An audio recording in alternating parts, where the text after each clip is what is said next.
তুই ননস, তোর বিয়ে হয়ে গেছে, তুই হায়ের ঘর সামলাইবি।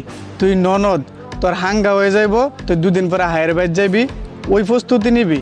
তুই কি লেগে বাপের বাড়িতে রাজনীতি করবি? কারণ কি? কারণ আমার শিয়াইতে আইসস?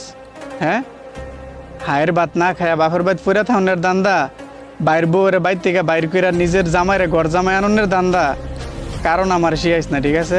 তোর বাইর বউর যদি ভালা নাও, ঠিক আছে, তোর বাইরে তোর বউ বাইর বউর লিয়ে বাইতে বাইরে যাবো গা, ঠিক আছে? এরপরও কোনো পরের মেয়ের উপর অত্যাচার করিস না, কি কিছু বুঝছস? আর তোর মা বাপের লেগে যদি তোর এত মায়া লাগে, তোর মা বাপের তোর হায়ের বাইত নিয়ে রাখ।